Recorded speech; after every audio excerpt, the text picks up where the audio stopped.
यार कैसे चलो, मेरा नाम है रेहान और आप देख रहे होंगे मेरा यूट्यूब चैनल। तो भाई अभी इसकी आवाज़ बदलता हूँ थोड़ी हॉरर, क्योंकि आज हॉरर स्टोरी पे रिएक्ट होने लगा है। हेलो हेलो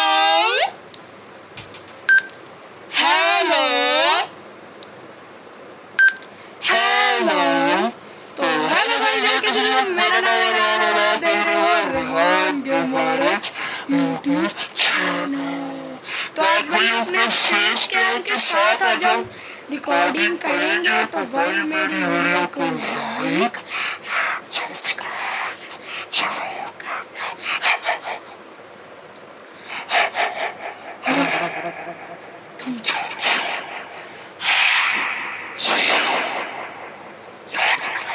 चलो मैं कैमरा एंगल सेट करता हूँ, मैं अपना कैमरा एंगल सेट करता हूँ, तो फिर मैं आपको मिलता हूँ।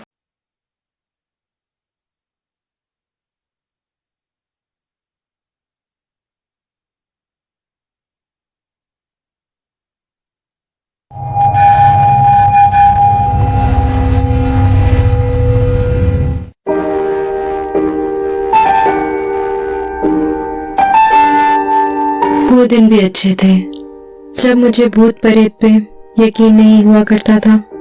काफी दिनों से मैं जॉब की तलाश में यहाँ वहाँ भटक रही थी। फिर बड़ी मुश्किल से मुझे एक होटल की नाइट शिफ्ट की जॉब मिली। घर में गुर्बत और तंगी के बायस मैं कोई भी जॉब करने को तैयार थी। इसीलिए मजबूरन ना चाहते हुए भी मैंने होटल की नाइट शिफ्ट जॉब के लिए हामी भर ली।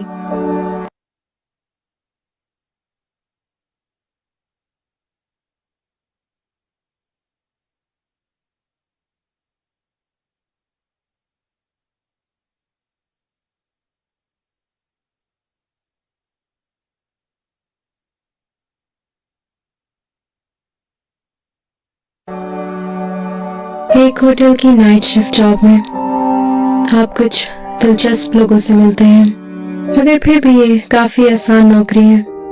सिर्फ आप में रात भर जागने की हिम्मत होनी चाहिए।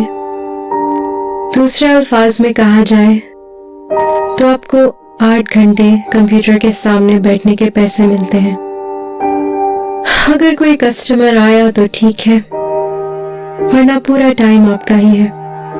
फिर रात को आपको रिपोर्ट तैयार करना होता है और सुबह के नाश्ते का सेटअप लगाना होता है। उसके बाद आप घर जा सकते हैं। पर प्रॉब्लम यह है कि जैसे जैसे रात का अंधेरा बढ़ता है आपके दिल को धड़का सा होने लगता है। मेरा मतलब है कि हाँ, लॉबी में काफी रोशनी तो है, लेकिन बाहर पूरा अंधेरा और तो और अकेलापन। होटल की इस नाइट शिफ्ट जॉब का सबसे बड़ा मसला तो ये है कि रात में मैं यहाँ बिल्कुल अकेली होती हूँ और दूसरा कोई कोवर्कर मेरे साथ काम पे नहीं होता, जो कि मेरी इस जॉब को और भी ज्यादा डिप्रेसिंग कर देता है। ये जान के भी कोई तसल्ली नहीं मिलती कि आप किसी इंसान से सिर्फ 30 फीट की दूरी पर हैं, जो कि शायद इस वक्त अपने कमरे में सो रहा होगा। वाकई कभी कभी तो मुझे ऐसा लगता है कि जैसे दुनिया खत्म हो गई हो और सिर्फ आप अकेले जिंदा हैं। हाँ, ऐसा भी कभी कभी होता है कि दूसरे शहर से आने वाला कोई बंदा या कोई फैमिली सुबह 4 बजे चेक इन करे, जिनके मुस्कुराते हुए चेहरे देखकर मुझे भी एक नकली सा स्माइल पास करना होता है। और फिर क्या, छोटी मोटी फॉर्मेलिटीज और फिर वही अकेलापन, अंधेरे में घूरते रहना और इंतजार, सिर्फ इंतजार कि सुबह कब होगी और कब मैं घर जा पाऊंगी। मन बहलाने का भी कोई तरीका नहीं है। आप अपना मन कैसे बहला सकते हैं जब आपके मन में खुद कुछ खटक रहा हो। नाइट शिफ्ट स्टार्ट करने के कुछ वक्त बाद ही मेरे अचानक रोंगटे खड़े हो जाते थे। दिल में ऐसे कुछ अटकता था कि जैसे कोई इंसान या कोई चीज मुझे घूर रही हो। होटल की लॉबी कुछ इस तरह से है। सबसे पहले हमारे सामने वाला दरवाजा है, जैसे कि होटल्स का होता है, ट्रांसपेरेंट शीशे का, जिसे मैं अपने कोलीग्स के जाने के बाद लॉक कर देती थी और अपना शिफ्ट शुरू करती थी।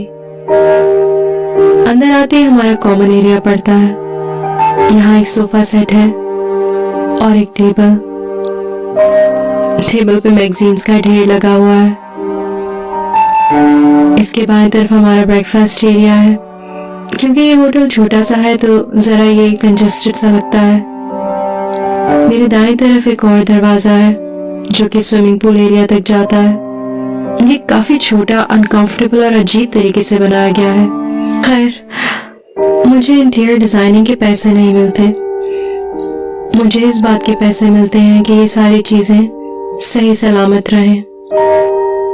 और हाँ, मेन डोर के बाहर एक घंटी है जिसे रात को आया हुआ कोई भी गेस्ट बजा सकता है। फिर मैं जाके गेट को अनलॉक करती हूँ और गेस्ट को वेलकम करती हूँ। वैसे तो ये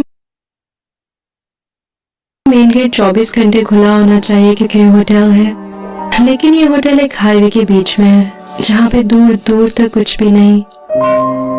अगला पेट्रोल पंप भी यहाँ से 45 मिनट की दूरी पर है।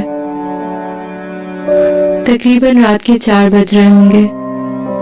ये मेरी दूसरी या तीसरी रात थी, तो मुझे अभी तक रात को जागने की आदत नहीं पड़ी थी। मेरी आंखें भारी थी और थोड़ी थोड़ी देर में मुझे झपकी आ रही थी। फिर एक पॉइंट ऐसा आया कि मैं पूरी तरह से नींद में चली गई। तभी बाहर की घंटी बजी। फौरन से मैं चौंक के उठी और चाबी लेके गेट की तरफ भागी। नींद में गेट खोलने लगी। तभी मैंने ट्रांसपेरेंट शीशे की तरफ देखा। बाहर कोई नहीं था। मैंने सोचा कि शायद बहुत देर से इंतजार करके कोई चला गया होगा। नई जॉब पे सोने के लिए मैंने अपने आप को बहुत कोसा। मुझे बस एक ही बात का डर था कि मेरे बॉस को सुबह कंप्लेन ना पहुंचे। मैं सीधा ब्रेकफास्ट एरिया गई और अपने लिए कड़क सी कॉफी बनाई। मैंने रात भर जागने का इरादा कर लिया था। कुछ ही देर में बाहर की घंटी दोबारा बजी। इस बार घंटी पूरी बजने से पहले ही मैं दरवाजे के करीब पहुंच गई थी, मगर फिर भी कोई नहीं था। इतनी रात को तो कोई बच्चे भी नहीं हो सकते जो मेरे साथ मजाक कर रहे हो। इसके बाद रात भर कुछ नहीं हुआ।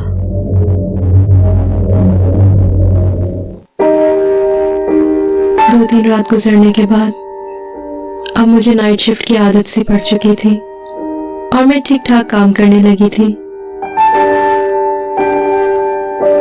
हमारे होटल का मैनेजर मुझसे बहुत खुश था। वो मेरी तारीफ करते नहीं थक रहा था, लेकिन मैनेजर को कोई आइडिया नहीं था कि नौकरी कितनी आसान है। और जैसे कि मैनेजर्स करते हैं, मेरे अच्छे काम करने का इनाम उसने और काम दे के दिया। उसने कहा कि स्विमिंग पूल एरिया को थोड़ा साफ कर देना और ब्रेकफास्ट एरिया तैयार कर देना। मैंने कहा ठीक है, ये कोई मुश्किल काम नहीं था और ना ही मुझे सफाई से कोई परहेज है, और रात को वक्त काटने के लिए कम से कम कुछ तो होगा। मैनेजर ये बताना भूल गया था कि स्विमिंग पूल के पास रोशनी काफी कम थी। स्विमिंग पूल की दीवारों के कोनों में बस 40 वॉट के 4 बल्ब लगे हुए थे, जिनका होना या ना होना बराबर था। लाइट बल्ब की रोशनी जहां खत्म होती, वहां से अंधेरा शुरू, और हमारा बाउंड्री वॉल अंधेरे की वजह से और भी दूर लग रहा था।